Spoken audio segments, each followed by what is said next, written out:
mat duni je che dorin kwa da kalto ke che ni ajek achira le bu piedu kang chok te le win chi ni chok chok pier dui loy e yen dolten jek ran chin po a che dier ku brandet panin adaro dangwen jok kulore dakul anyi kulniak apet aman ko pot ran tia ke yen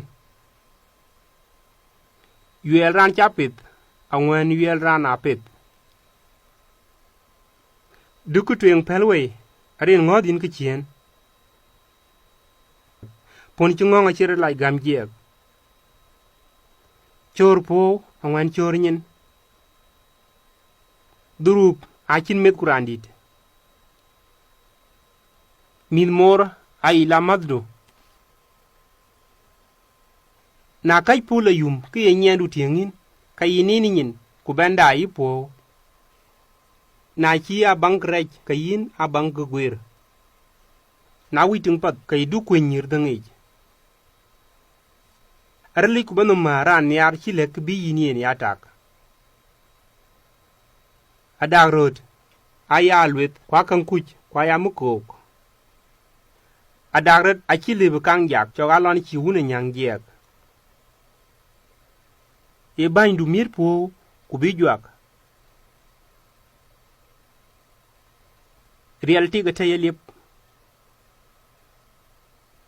du koy ko loy bi ake kidit ku lor iya ke tinyo ten kek du numar ku baka ke ade jok suk kayin bi amidwer du malon dun te re ye loy kayin lon didet pote yok karaj akoy tit kapat duran kuy kang den kudu ka chibe dogin du koy chi diaw buy gup kayin bu to wi ngong nyin achin ran ajak ci kan wik chok ko ci diop agam long ni ali ko ci diop ang yiru ten yin ke tin war kor kek kuran kor achin ngi te ben yin tin kolda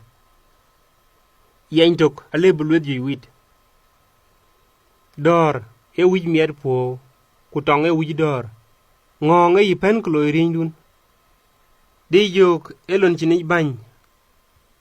ater kok airan yop kwa ter kok ai yop tak nyodi te chin paj palwet pin te chin rok duro be dok te chin rot kwen te chin tok jam itak chalwelej ran chinenum eret pir kangi ade joga den ku jiam ga pe kwa nyin pel mi da bun a chirangeng kwa lim kwa ben bina jiek ku ka banya kolda duri ben ci ku du nyaay ni ali e yen dit ta ki jin wat gwa dumum kong de dit ta ki ni ka dang gwa le kong niar pal wer pin terana terdu ku dunum marien ta ki jin gwa gat kong tak ta ki jin gwa tak kong e gwa palpin ta ki jin gwa jam kong yi tak angwen ku baya le te lon bini arana dagret ta nier ina pay ka yina rema pay ta ye nier tiang du e yen te ye nier miet go ran cha ter ngich a che ba diara ter dinge ting ten nyen randa e yen dinge koy kok ting ten yen pinnum e yi toy tar ko wich du randa man a che yini chaga chok adang chol chi de bel niak e yen patrina kol cham ko ti nyoda kol ku to ko ditetin niak banu ma taran la ko po chi legin bi ne atak athong ke lon ta giran kai kang yok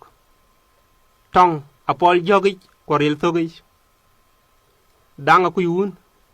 pelnyin bia yin ko kan ti tok te le yin tan yam lu uro le bi nyang jek ku nyin pel chi le bi nyangin nya chi niar wer dengen e wer niar nen ayen ine tinga den niar chin met kurandit ke chi pianu niari ne yen niar koi ping ping wede kai kek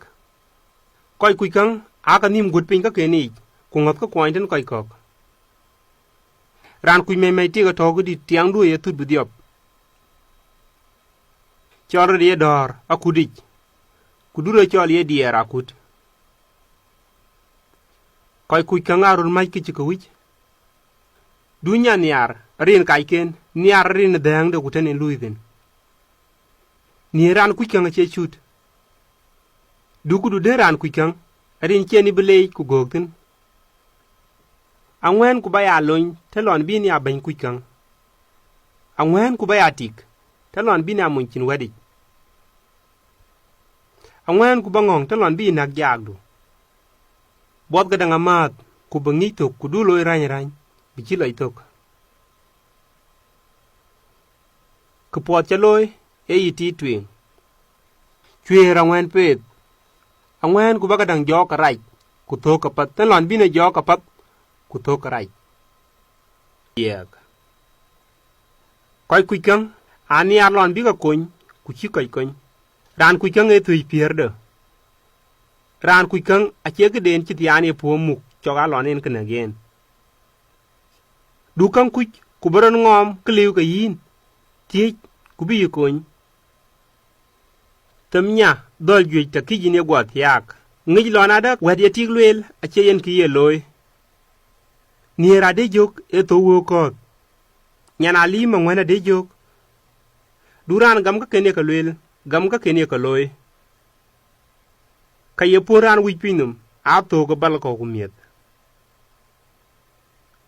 ki ye nya legi e ki ci kaŋ lek munyda siazin aro lang bi cer aber ta wic keke bany kwa cin dhaman ta ci keke bany yok tinin aŋwen ku ba ya cwar bai pandun te lon bin kac kun nok